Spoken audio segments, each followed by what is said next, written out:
Réaliser une liaison électrique souterraine à haute tension peut apparaître comme une opération toute simple. On creuse, on pose les fourreaux, on rebouche et on passe les câbles. C'est à peu près ça.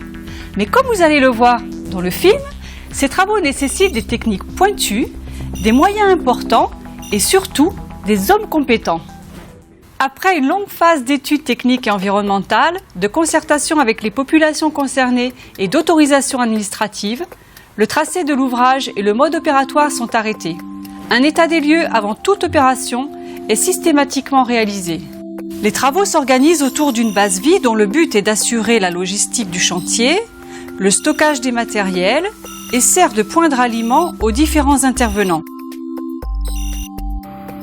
La première opération consiste à réaliser l'emprise chantier qui permettra la circulation des engins, la réalisation de la tranchée, la préparation des fourreaux et le stockage des terres. Pour ce faire, en milieu agricole, la terre végétale est retirée sur une largeur d'une dizaine de mètres, puis isolée afin de la préserver. Les fourreaux sont déroulés, assemblés et placés au fond de la tranchée.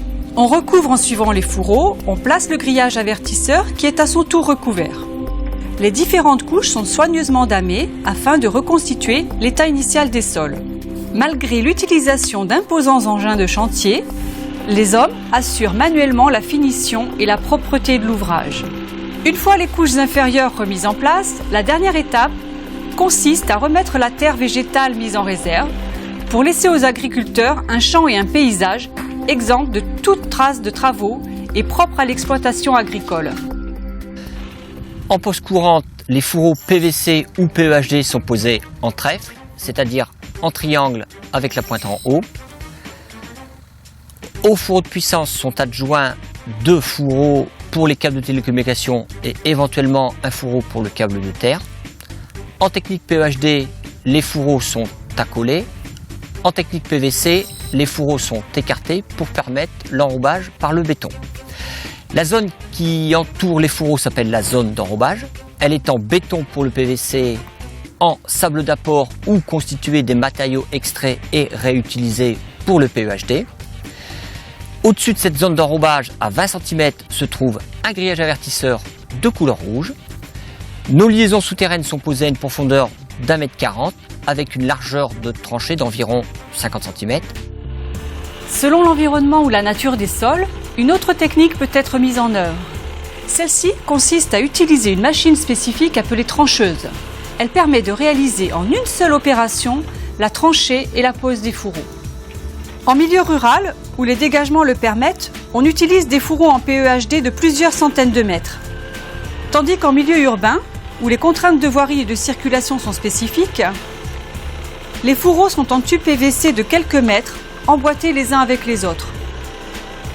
La construction d'une ligne électrique souterraine n'est pas sans difficulté.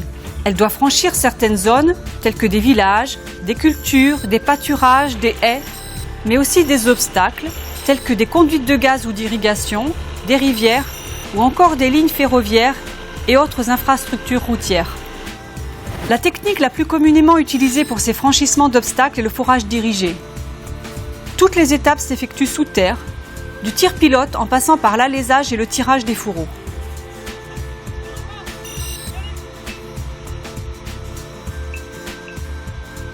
Cette technique nécessite des plateformes, l'une au point d'entrée et l'autre au point de sortie du forage. Une fois les fourreaux posés et la tranchée rebouchée, il ne reste plus qu'à passer les câbles électriques dans les fourreaux. Cette étape demande des gestes professionnels précis afin de préserver le câble.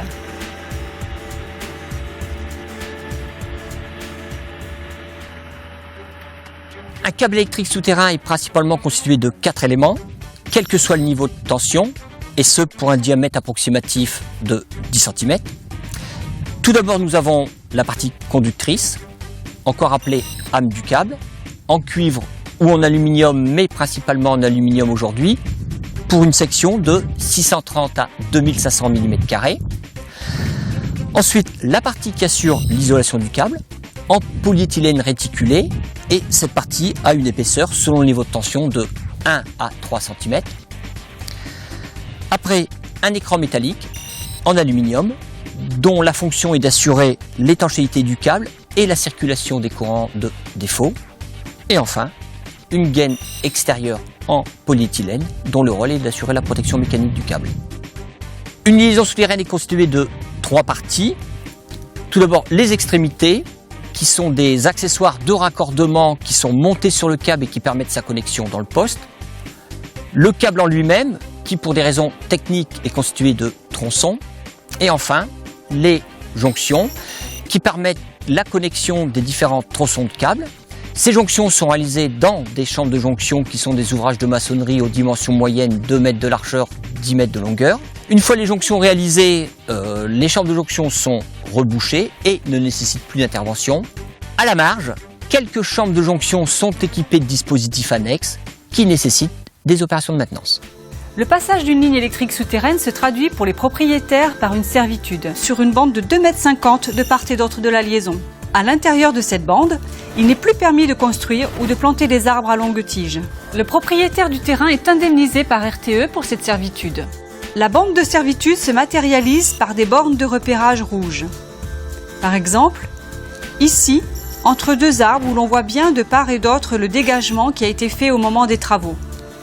Un état des lieux contradictoire est réalisé en fin de chantier avec l'exploitant afin de calculer l'indemnité qui lui sera versée. Une fois les travaux terminés, les cultures pourront reprendre au-dessus de la liaison souterraine.